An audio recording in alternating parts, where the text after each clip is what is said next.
अब इस वीडियो में देखेंगे ट्रिकियासिस के बारे में। ठीक है, ट्रिकियासिस होता क्या है। सबसे पहले उसकी ट्रिकियासिस की डेफिनेशन कौन सी होती है। ट्रिकियासिस की डेफिनेशन होती है inward misdirection of cilia. ठीक है, सीलिया भी कह सकते हैं या eyelashes. Inward misdirection of the cilia और आई लैशेस।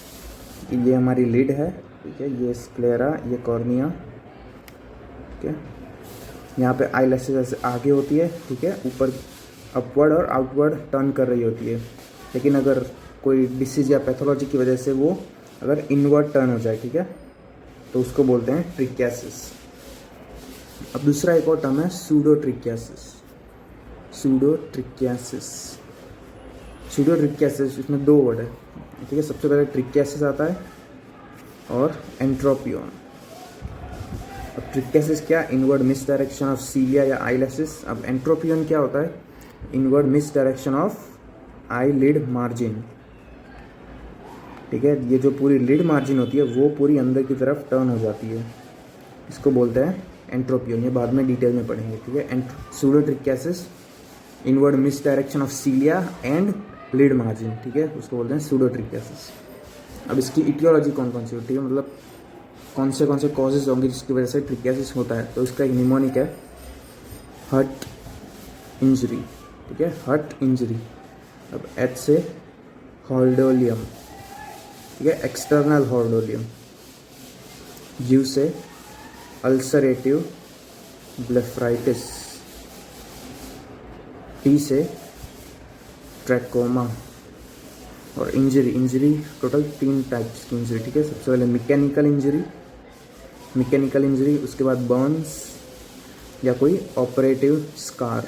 ठीक है, ड्यूरिंग ऑपरेशन स्कार फॉर्मेशन होता है, उसकी वजह से भी ट्रिकियासिस हो सकता है। तो इटियोलॉजी हर्ट इंजरी, ठीक है, एच से हॉर्डोलियम, एक्सटर्नल हॉर्डोलियम। यू से अल्सरेटिव ब्लेफराइटिस। पी से ट्रैकोमा। इंजरी कौन सी, एक मैकेनिकल, बर्न्स और ऑपरेटिव स्कार्स। अब इसके सिम्टम्स के बारे में देखते हैं। ठीक है, तो सिम्टम्स कौन कौन से होंगे। सबसे पहले inward misdirection of the eye lashes होगी, इसलिए कौन सा होगा, ठीक है, फॉरेन बॉडी सेंसेशन,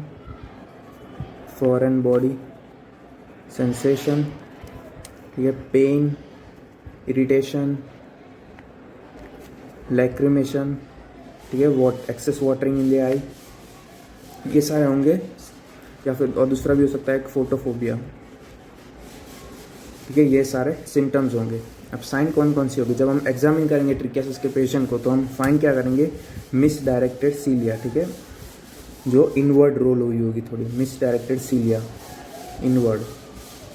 अब इसके बाद क्या होगा, रिफ्लेक्स ब्लेफरोस्पाज्म मतलब क्या, आईलिड मार्जिन आपके क्लोज, स्पॉन्टेनियस, जब हम स्पॉन्टेनियस ब्लिंकिंग ऑफ दी आई। ठीक है, बहुत ही फास्ट ब्लिंकिंग, जब कोई फॉरेन बॉडी हमारी आँख में जाती है तो आईलिड थोड़ी ब्लिंक करने लगती है, उसको रिफ्लेक्स ब्लेफरोस्पाज्म कहते हैं।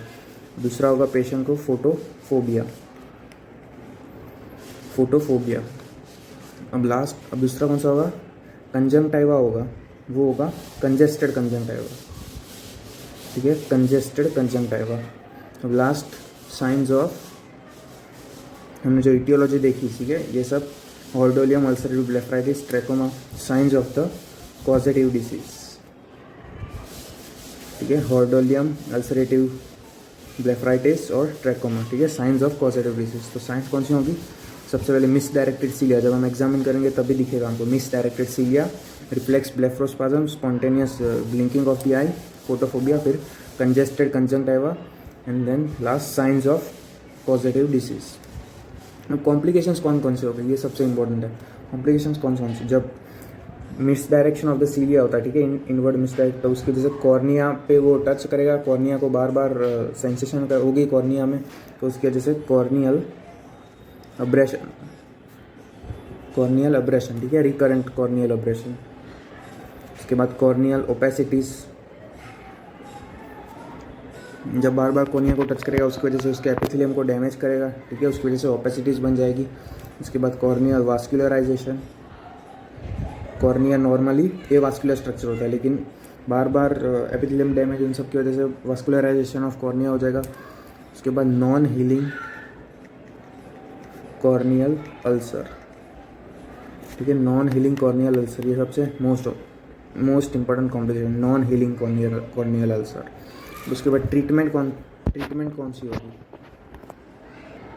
अब एक हम मैन्युअली रिमूव कर सकते हैं, ठीक है। जो मिसडायरेक्टेड आई लैशेस हैं उनको मैन्युअली रिमूव कर सकते हैं, उसको बोलते हैं एपाइलेशन या एपिलेशन, ठीक है। मैन्युअल या mechanical removal of I lash via the help of forceps, ठीक है। फोर्सेप्स की वजह से जो मिसडायरेक्टेड सीलिया होती है उन सबको रिमूव करते हैं। दूसरा इलेक्ट्रोलाइसिस, ठीक है। इसमें सबसे पहले टॉपिकल एनेस्थीसिया देते हैं, ठीक है, आई में। उसके बाद इलेक्ट्रिकल करंट पास करते हैं which is of 2 milliampere, ठीक है। 2 मिली एम्पियर का करंट पास करते हैं फॉर 10 सेकेंड।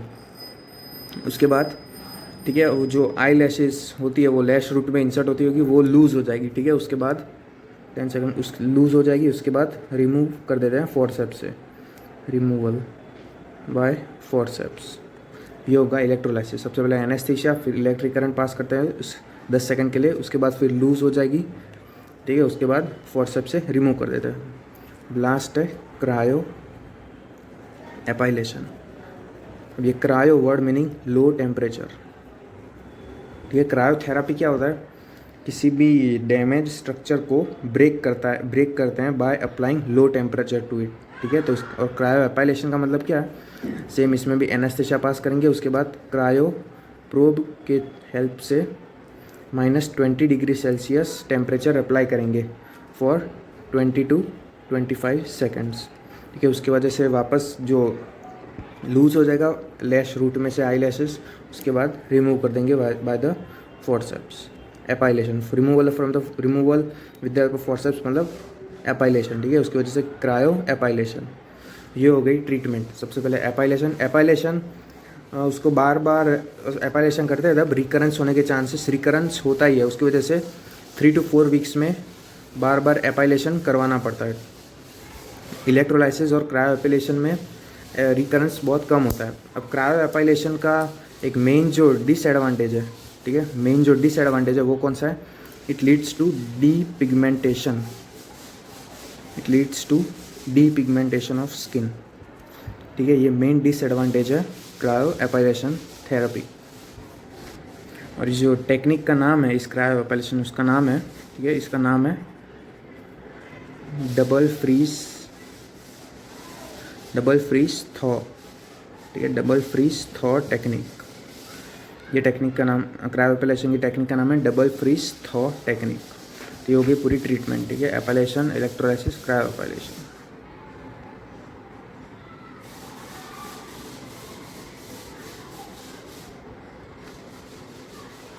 अब कुछ इंपॉर्टेंट टर्म्स, ठीक है। डिस्टिकियासिस का क्या मतलब होता है? डिस्टिकियासिस का एडिशनल या एक्स्ट्रा रो ऑफ सीलिया या आई लैशेस, ठीक है। जो अपनी नॉर्मल रो होती है आई लैशेस की, उसके अलावा और भी एक additional extra row of eyelashes आ जाती है, ठीक है। मोस्ट कॉमनली पोस्टीरियर साइड में होती है। उसकी वजह से वापस कॉर्निया में इरिटेशन करेगा, कॉर्निया स्क्लेरा में, ठीक है, बार बार टच करेगा, उसकी वजह से इरिटेशन, सेंसेशन, फोटोफोबिया, वो सब सिम्टम्स होंगे।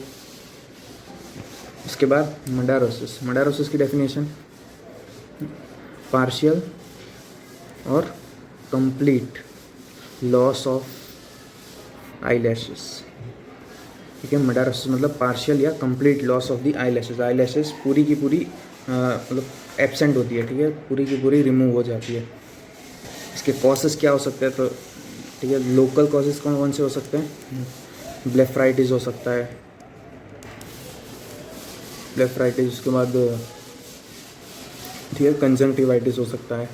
उसके बाद कॉम्प्लिकेशन ऑफ द क्रायोथेरापी या रेडियोथेरापी या फिर दूसरी कोई सर्जिकल प्रोसीजर इन दी आई, ठीक है। ये सब लोकल कॉज है। सिस्टमिक कॉज कौन से हो सकते हैं?